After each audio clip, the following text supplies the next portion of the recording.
الله الرحمن الرحيم كنا توعن ونكسن داود ديال كسر هذا وركا تلفزيون كقرن كصوماليين وتكيي مريا حارون تلحي تلفزيون هو كل يهاي مقالة تاني مقدشة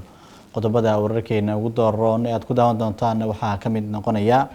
عيدا كحوك دالك وكوفش اللي قالي وحيابها قرحة اللي قصوا بحيي ديجان كعيد هوستجا ديجمدا محداي قبل كعشب اللي ذا دحي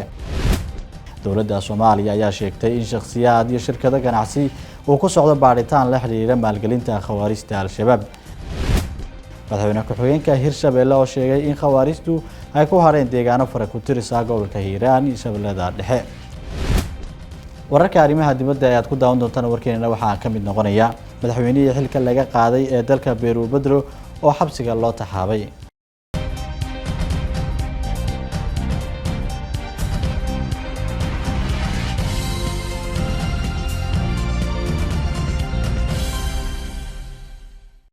واتهي داود ديال سو نقد wanaagsan aniguna waxaan ahay Abdulcasiis Meegaag ciidanka xooga dalka oo fashiliyay baabuur waxyaabaha qarxa laga soo bixiyay deegaanka ciid taliye fanax oo kamid ah saraakiisha ciidanka xooga dalka ayaa sheegay in khawaarijtu ay doonayaan inay beegsadaan ciidanka xooga iyo dadka deegaanada miinada waa la yaqaanaa xabadana waa la yaqaanaa mid walba u shaqeeyaan anaguna waa naqaanaa waan ogeynay wax walba ay samay karaan gaariga markii aan aragnay waxaan qabanay intii uu remote-ku gaari karo ama anteenadiisu ay soo gaari karto ayaan ciidamo ku wareejinay dabadeedna waxaan iska furnay miinada nooca loo yaqaan TNT-da oo lagu cabeeyo oo farsameeska oo lagu cabeeyo nooc walba hadda aad ku cabeeyso hadda bir ku cabeeyso hadda ay waxay ku cabeeyeen birtaas taangiga ay ku cabeeyeen waxayna ka dhigaan nooc laga dhigo remote-ka ama remote-ka laga hago waxay sameeyaan marka waxay noo geliyeen gaariga shirkiisa noo geliyeen si hadaan nimaado on gaariga u sii maahayna remote-ka noo taabtaan anaguna markaas aan hawada la aadno laakiin ilaahay kama dhigin alxamdulillah awalan ilaahay subhanahu wa ta'ala ayaa mahad iska leh marka labaadna waxaan uga mahad celinayaa ciidamada deegaanka ama macaawisleyda oo qabsaday waajibaadkoodii ugu dambeyn waa ka furfurna gaariga waa u jeedaan waa gaari la isticmaali karo waa gaarida loo yaqaan nooca Langrusel waaye Langrusel way isugu wada tagaan magacoodu Langrusel isugu wada tagaa waa baraado marka waxay sameynayaan meel walba ay ku jabaan inay khiyaano kala sameeyaan waa hadda waa khiyaanadii ugu dambeysay waa amba tabar darro waa jabeen dowladda Soomaaliya oo sheegtay in shakhsiyaad iyo ganacsato oo ku socdo baaritaan la xiriira maalgelinta khawaarijta al-shabaab wasiir ku-xigeenka wasaaradda warfaafinta xukuumadda federaalka Soomaaliya wasiir Cabdiraxmaan Yuusuf Al-Cadaala ayaa ka warramay talaabooyinkii ay qaaday dowladdu talaabooyin la qaaday oo hadda gacanta lagu hayo ayaa jira muxuu ahaa dad iyo shirkad la daba socdo oo muxuu ahaa baaris ay ku socoto iyo muxuu ahaa ayaa jirta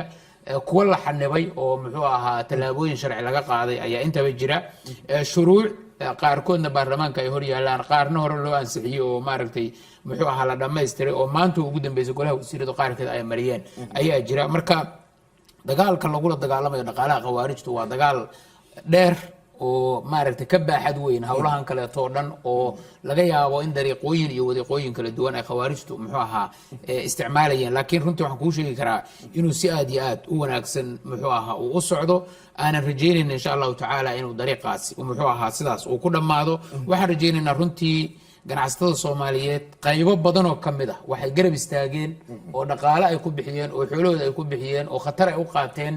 in ay garab istaagaan dagaalka maanta socda deegaano kala duwan ay joogaan intooda kaleetana insha allahu tacaala waxaan ka rajaynaynaa inay dhiiradaan يعني meesha dadka Soomaaliyeed ee xoolo dhaqatada ahaa ee beeraleyda ahaa ee dhulka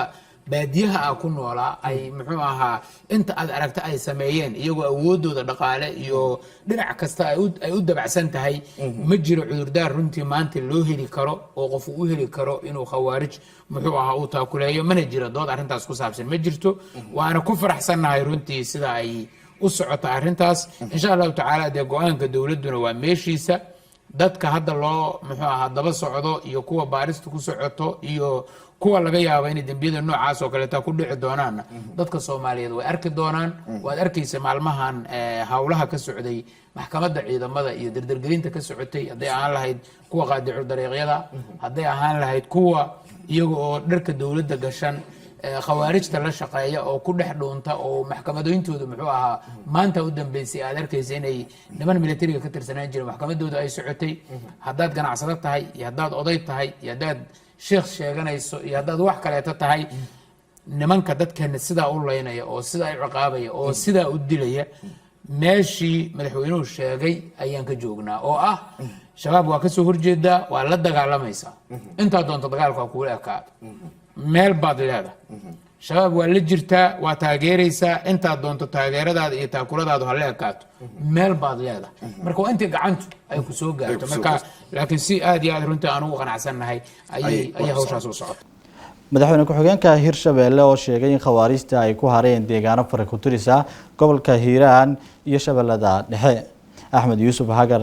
Dabageed madaxweyne ku-xigeenka Hirshabelle ayaa sheegay inay sii soconayso hawlgallada dib u xoreynta dalka shabaab wuxuu joogaa Cali Axmed Ceel Saleeman wuxuu joogaa meesha la yiraaho wabxo iyo meesha la yiraaho Busle ayuu joogaa wuxuu joogaa Albacad iyo Naawir iyo Hareerigi Cali Axmed iyo meesha la yiraaho iyo Galcad iyo wuxuu ceel maxal baaraal dhijir meesha Galcad leeyahay hadda iyo Alkowsar uu joogaa xaruntiisu u weyn Alkowsar waa meeshii dhaawac iyo wax walba ay geystaan meeshaas waa oo kuwii meelahan aad ku dhaawacdiin iyo ula ordaan ay ku baktiyaan meeshaas waa walaalahay marka guusha Ilaahay la gaarsiiyo Ilaahay uga mahad celinayno oo gacmihiina ku keenteen waxa la rabaa in la xijiyo annagana odayaalaan idigu nahay waa idin la xijinayna wuxuu yiri taliyaha ciidanka warbixintiisa waxa ku jiray madaxweyne ku-xigeenkiya yimid geelna hadda waa la keenay geela maalintii dagaalkan soo bilowday hadda aad ka dhaxaysa waxaan ku soo qalaynay matabaani hadda inta ka dhaxaysa iyo qarnita ka dhaxay geelan ku qalaynay iyo tardo haddana waa qalayna inta joogtiin oo saan iskula jirtiin geel hilibkiis anaga loo toogan haddaad weysiin iyo waxaad cuntiin iyo waxaad ridiin madaxweyne ku-xigeenkiya yimid taliyu wuxuu yiri in waxay rabaan walax kale oo jab aniga jabka gacanta waa soo galsho waa kala suugaan iyo baabuurtaana idin soo gaday waana idin la jiray iyo qoryaha daba jixya hoos saara wixii ku heerayna la idiga reebama haddii haddaan walax kala soo arkaana inaan idiga reebto ma rabo dadka hadda daday riya waxay la tahay sida qola xalay iga sheekaynay sida saaxiibka iga sheekaynay riya waxay la tahay dabageeda suuq soo gaday lahaaya waa kan soo hilqadale mujadid abdi bilayaasha calaamada saaran ma saaro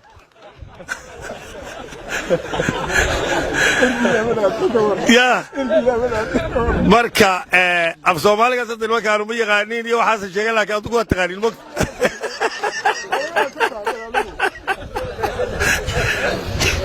aadi aad ugu mahadsantihiin ilaahay aan uga mahad celina kana tuuga ilaahay aan uga mahad celina kana tuuga in kiini dhitana ilaahay ha u naxariistaan leh ilaahay aan ka tuuga in ilaahay naxariisiyo kii dhaawacana ilaahay caafiyo wasiirka gaashaandhigga xukuumadda federaalka Soomaaliya oo magaalada Addis Ababa ee dalka Itoobiya kula kulmay dhigiisa dalkaasi ayaa ka wada hadlay iskaashiga labada dal waa kan warkaasi waxaan noo akhrinaya wariyaheena Cabdiqaadir Yuusuf Irshaad wasiirka wasaaradda gaashaandhigga xukuumadda Soomaaliya ayaa magaalada Addis Ababa waddanka Itoobiya kula kulmay dhigiisa dalkaasi Dr. Abraham Bele labada wasiir ayaa waxay ka wada hadleen iskaashiga arrimaha ammaanka iyo la dagaalanka argagixisada wasiirka wasaaradda gaashaandhigga Soomaaliya Cabdiqaadir Maxamed Nuur Jaamac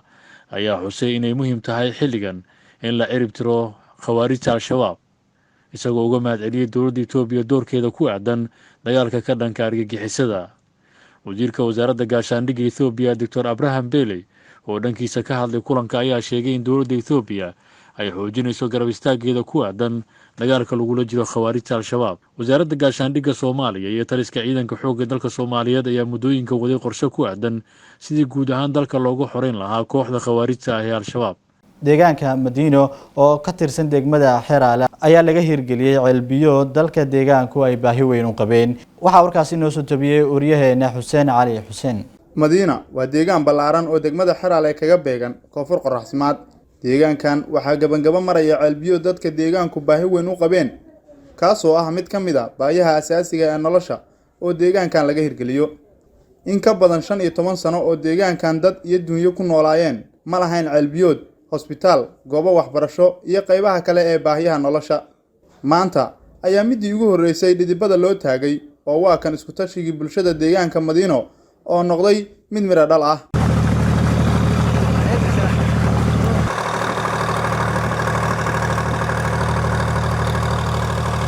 xildhibaan Macalin Xuseen Shaxmed Carab oo ka mid ah baarlamaanka Galmudug oo maanta booqasho iyo indhayn ku tagay deegaanka ayaa bogaadiyay dadka deegaanka Madiina isagoo baaq u jeediyay maamulka Galmudug gaar ahaan wasaaradaha ku shaqada leh waxbarashada, caafimaadka in deegaankan la qiimeeyo kormeerna loo diro maadaama aysan bulshadan horay u helin waxbarasho iyo caafimaad midna. ilaahay baa mahad iskale noo hirgeliyay ceelkan oo waqti badan aan raadinaynay, waqti badanna aan gelinay oo laga hirgeliyay magaalada la yiraahdo Madiina oo hoos tagtay degmada Xeraale, taas oo uu degan yahay sheekheeni weynaayo oo Sheekh Cabdullaahi Yuusuf uu bineeyay, dad badan oo kalena degan yihiin. ilaahay baa noo hirgeliyay, waqti badanna waa galay waana lagu guuleystay. waxaan kaloo rabnaa inaan u sheegno hay'adaha maxalliga ah iyo kuwa dawliga ah iyo dadka jaaliyada intaba ceelkii waa biyo keenay, biyihiisa waa arkaysaan, laakiin wuxuu u baahan yahay shaqo badan oo kale, haamankii oo kale, dekedihii, biyogelintii teer iyo magaalada la biyogelin lahaa. waxaan rabnaa waxyaabahaas oo dhan in laga qayb qaato oo qayb fiican laga qaato oo dadka ilaahay wax siiya ay qayb ka qaataan. sidoo kale magaaladan waa magaalo weyn oo arkaysaan oo waxa weeye ay ku nooshahay ummad badan. waxaa jooga dad 300 gaaraya oo waxbarta. iskuulo ma lahan, waxay u baahan tahay iskuul in loo helo oo dadkaas ay ku nacfiyaan. sidoo kale meel bulsho intaas leeg ay ku nooshahay, caafimaad ayay u baahan tahay. waxaan codsanaynaa dowladda Galmudug, wasaaradda caafimaadka iyo wasaaradda waxbarashada Galmudug labaduba inay assessment u soo diraan oo yimaadaan oo arkaan oo deegaankan waa deegaan ballaaran, dad badan inay ku nool yahay, una baahan in wax laga qabto oo la hagaajiyo. waxaan codsanaynaa marka dowladda federaalka iyo dowladda Galmudugba ka codsanaynaa in wax laga qabto horumarka bulshada, la kaabo dadku hadday wax qabsadaan la xoojiyo. hadda ceelkii baa la qoday, inta ka dhiman in lagu daro. Xuseen Cali Xuseen, warbaahinta qaranka, Xeraale. waa tahay daawadayaal, haatan warkii dibadda. madaxweynihii hore xilka laga qaaday ee dalka Pedro Pedro oo xabsiga loo taxaabay. madaxweynaha xilka laga xayuubay ee dalka Peru Pedro Castillo ayaa xabsiga la dhigay kadib markii lagu eedeeyay kacdoon iyo shirqool uu ku jabiyay nidaamka dastuurka.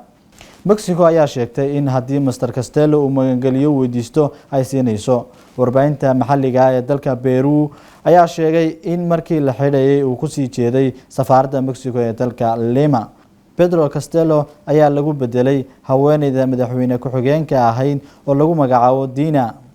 kadib markii xilka laga xayuubiyay madaxweynahaasi. dalka Pedro ayaa yeeshay madaxweyne dumar ah markii ugu horeysay kadib markii madaxweynihii hore ee dalka Pedro xilka laga qaaday.